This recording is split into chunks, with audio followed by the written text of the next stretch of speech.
अस्सलाम वालेकुम वरहमतुल्लाहि वबरकातुहू। दोस्तों, आज की वीडियो में हम हाली हर्बल पॉइंट की तरफ से आपसे जिस बीमारी के बारे में बात करने वाले हैं वो ये है कि जिनको मैदे का मसला रहता है, ठीक है, गैस, कब्ज़, तेज़ाबियत, जलन वगैरह रहती है, या भारीपन, यानी जो खाना खाने के बाद भारीपन हो जाता है, पेट भारा हो जाता है, वो है, या फिर इसके अलावा कह लें कि उनको काम में दिल नहीं लगता, सुस्ती रहती है, पट्ठे और टांगों में खिंचाव होता है, उल्टी आने का दिल करता है, मतली वगैरह कैब वगैरह आती है। तो ये सारे मैदे के मसले होते हैं। तो मैदे का जो मसला है ना, इसके हल के लिए एक तो मैं यहाँ पर आपको कह लें कि एक नुस्खा बताऊँगा कि सिर्फ चार चीज़ें, ये चार चीज़ें आपने सुबह और शाम इस्तेमाल करनी है। सिर्फ चार चीज़ें लेनी है, उसको पीस लेना है, ग्राइंड कर लेना है, सुबह शाम इस्तेमाल करें, अल्लाह के हुक्म से बिल्कुल ये मसला आपका हल हो जाएगा। ठीक है, आपको पता है जिसका मैदा ठीक है, उसका कह लें कि जो कुछ खाएगा उसको सही तरह हज़म भी होगा और उसके हाजमे में मुश्किल भी नहीं होगी और उसके साथ उसको लगेगा भी। ठीक है, तो वजूहात कौन कौन सी हैं, किस किस वजह से मैदा ख़राब होता है, वो मैं आपको यहाँ पर लिख कर बता देता हूँ, ताकि अगर इनमें से कोई भी वजह है तो उससे आपने परहेज़ करना है, इन चीज़ों से आपने बचना है। उसके बाद मैं आपको इसका इलाज बता देता हूँ। कौन कौन सी वजूहात हैं जिसकी वजह से मैदा ख़राब होता है, वो सुन लें। एक तो ये होता है कि ज़्यादा या बेतरतीब खाना, बेतरतीब खाना। अक्सर को आती होता है कि हम एक ही मरतबा बहुत ज़्यादा खा लेते हैं, ऐसा नहीं करना चाहिए, मैदे पे बहुत ज़्यादा बोझ डालता है। देखें, हदीस मुबारक का भी मफ़हूम है कि भूख रख कर खाएं, तो हमें भूख रख कर खाना चाहिए। बहुत ज़्यादा कह लेंगे अपनी गुंजाइश से ज़्यादा खाना, ये आपके मैदे को डिस्टर्ब करेगा। ठीक है, और बेतरतीब एक टाइम टेबल के बगैर खाना, ये भी गलत है, ऐसा भी नहीं करना चाहिए। यानी अभी पेट भर के खाया, थोड़ी देर बाद कोई और लजीज डिश आ गई या कोई उससे अच्छी डिश आ गई है तो उसको फिर हम कह लें शुरू हो जाएं, वो अच्छी बात नहीं है। ये पहला पॉइंट है। दूसरा पॉइंट क्या है, दूसरी वजह वो ये है कि पानी दिन भर कम पीना, ये भी इसकी वजह है। जो लोग पानी दिन में नहीं ना पीते उनका मैदा डिस्टर्ब होता है। देखिए, खाने के दौरान पानी इतना ज़्यादा आपने नहीं पीना और खाने के बाद बिल्कुल भी पानी नहीं पीना। खाने के बाद पानी नहीं पीना, खाने से पहले एक गिलास आप पी सकते हैं या खाने के दरमियान में एक आधी घूंट पी सकते हैं, लेकिन ज़्यादा पानी नहीं पीना। ठीक है, तो ये आप कर सकते हैं, ये एक वजह है। इसके अलावा जो अगली वजह है वो ये है कि ज़्यादा सर्द या ज़्यादा ठंडी चीज़ें, इनको खाने से भी आपका मैदा ख़राब हो सकता है।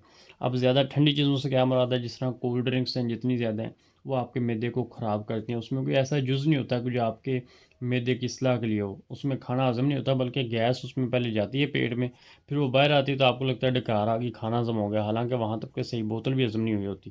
तो इस वजह से कोई भी ठंडी चीज़ है उससे आपने मुकम्मल तौर पर परहेज़ करना है, क्योंकि खाने को हज़म करने के लिए हीट चाहिए होती है मैदे को, और वो जब आप कोई सर्द चीज़, ज़्यादा सर्दी ठंडी चीज़ खा लेते हैं तो उसको डिस्टर्ब करता है। ठीक है, और इसके बाद खाने के फौरी बाद लेटने से ये भी आपको मैदा ख़राब कर होता है। इससे भी खाने के फौरी बाद आपने नहीं लेटना। अगर सोना भी है तो सोने से 2 या 3 घंटे पहले अगर आप खाना खाते हैं बहुत बेहतर है, लेकिन कम से कम सोने से, लेटने से 2 घंटे पहले आपने खाना खाना है। इससे इंशाल्लाह कह लें कि आपको जो है वो अच्छी तरीके से खाना हज़म होगा, आपको मैदा करेगा। और आखिरी एक पॉइंट है वो सुन लें। एक तो ये है कि देर तक भूखा नहीं रहना, भूखा रहना, ये ज़्यादा देर तक भूखा रहना, इससे भी मैदा ख़राब होता है। ठीक है, और चिकनाई या मसाले जात वाली चीज़ें इस्तेमाल करना, उससे भी होता है। इस वजह से अपनी सादा ग़िज़ा रखें और ये जो वजूहत बताई हैं इन पे गौर करें, इंशाल्लाह आपका मैदा काफ़ी हद तक सेट हो जाएगा। बाकी इसके लिए आपने नुस्खा कौन सा लेना है, प्रॉपर इलाज क्या है, ट्रीटमेंट क्या है, वो मैं आपको बता देता हूँ। इसमें आपने सिर्फ चार चीज़ें, सबसे पहले नुशादर है। ठीक है, नुशादर ठीकरी, ये आपको किसी भी पंसार के स्टोर से मिल जाएगी। ठीक है, इसके अलावा नमक स्याह यानी काला नमक जो होता है वो लेना है। फिर फुलफिल स्याह यानी काली मिर्च जो है ये लेनी है आपने, और दाना इलायची खुर्द। अच्छा, ये ऐसी चीज़ें, इनका किसी किस्म का कोई साइड इफ़ेक्ट नहीं है, आप इनको बगैर सोचे समझे यूज़ कर सकते हैं। ठीक है, सिर्फ जिसको ब्लड प्रेशर है उसको ना दें, बाकी कोई भी यूज़ कर सकते हैं। ये चार चीज़ें 40-40 ग्राम आप ले लें, या इससे कम लेना चाहिए अपने हिसाब से, लेकिन हम वज़न, ठीक है, हम वज़न यानी चारों को बराबर वज़न में लेकर आपने पीस लेना है। इसको पीस लेना है। इसको पीसने के बाद आपने क्या करना है कि फिर आपने सुबह शाम खाने के बाद, सुबह शाम खाने के बाद आधी चम्मच चाय वाली जो है छोटी चम्मच, आधी चम्मच चाय वाली, ये आप ले लें।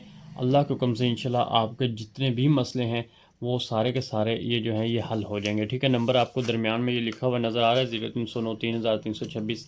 इस पर आप किसी भी किस्म की कोई भी हेल्प लेना चाहें, कुछ भी पूछना चाहें वो भी पूछ सकते हैं। और आज की वीडियो में इतना ही। कोई भी मसला हो कमेंट्स में पूछें या नंबर पर रब्ता कर सकते हैं। और तैयारशुदा नुस्खा लेना चाहें 1 नंबर चीज़ों से, वो भी आप ले सकते हैं। किसी भी मसले के बारे में कोई बात करनी हो आप कर सकते हैं। आज की वीडियो में इतना ही। अस्सलाम वालेकुम।